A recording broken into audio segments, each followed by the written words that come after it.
Welcome to the Franklin Sussex Auto Mall, Franklin Sussex Hyundai Sports Beat here on local channel 10 and mugsmedia.com. On tonight's show, we're going to preview the wrestling season coming up and the basketball season. Wrestling fans around Northwest New Jersey know this gentleman. His name is Mike Weilamann. He does the wrestling matches here on channel 10, and he's the wrestling analyst here on the Sports Beat. And Mike, how you doing?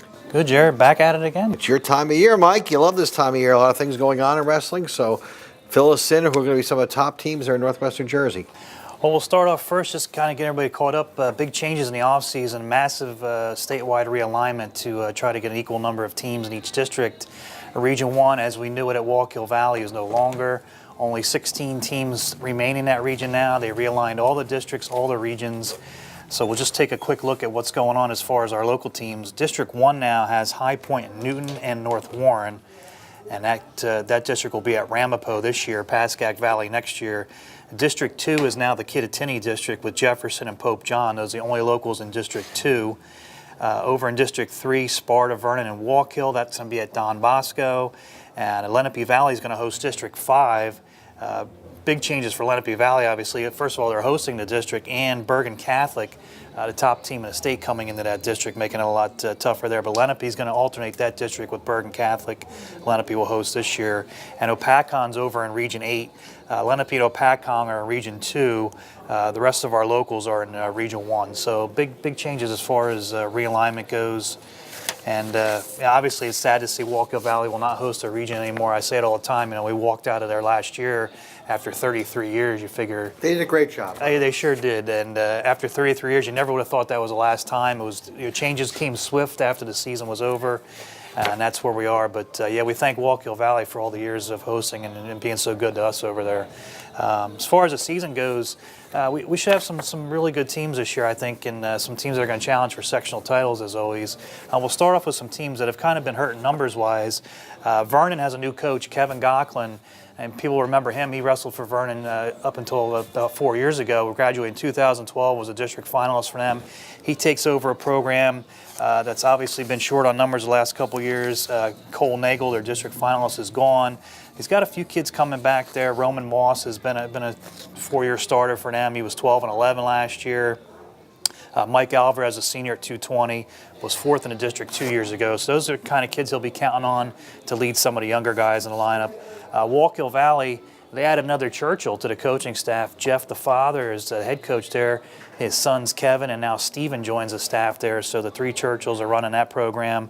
Again, they've been kind of hurt by low numbers there. You know, 7 wins over the last 2 years has made it tough for them to get some dual meet wins. But kids like Trevor Kish, 4th in the district, who had 14 wins last year, will be at 152. He's coming back. You know, Connor Andrews, 4th in the district, 12 wins. He's at 220. Those are kind of a couple kids they'll count on to kind of build around there. The numbers are a little bit up at Wallkill, so we'll see what those guys can do there.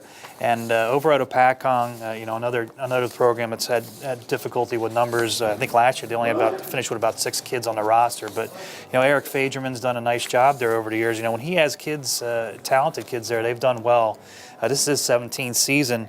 Good news for them, they got 2 kids back that were out last year with knee injuries. Brandon Olmstead at 120 and Jake Wilkerson at 170, a pair of seniors, so they get those 2 kids back. And of course, Anthony Mastroeni, their outstanding junior, 2nd in the region last year, district champion, 35 wins. I look for him to get back down Atlantic City and perhaps medal this year. I think he's going to be in contention for a medal there. Over to the American division, Sparta. You know, Frank Battaglia, this is his 6th season now, coming off a 15-win season. They finished 2nd in the division last year. A lot coming back, 9 starters, particularly good in the upper weights as they've been. Billy Lowen, a district champion at 220.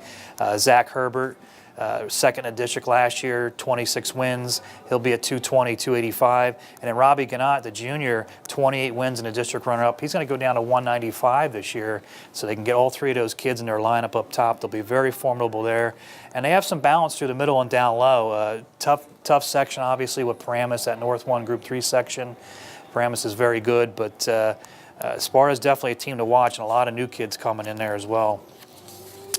The Newton Braves, Eric Billette, his 16th season now. This is a team that's also battled a lot of injuries the last couple years. Looks like they're finally going to be healthy coming into the season, which has been a change for them. Some good kids coming back. Luke Fisher, fourth in the district last year, a sophomore at 220. Wyatt McCarthy, another sophomore, had an outstanding freshman season, was second in the district, 24 wins. He's at 152. And Nick Giordano, another senior at 145, 19 wins. He's a kid that's kind of been knocking on the door there. So those kids coming back, some key losses obviously for them, but staying healthy for them is the key coming in. Their numbers are not exactly where they want them to be, but look for Newton to kind of take, I think, a step forward. They were 9-10 last year. I think they're going to be well over 500 this year, and we'll see how that. Now they'll go from the Colonial to the Freedom Division this year. Vernon also in the Freedom Division. So the Freedom Division has 5 teams now, which leaves the Colonial with 4. So Newton in the Freedom Division this year.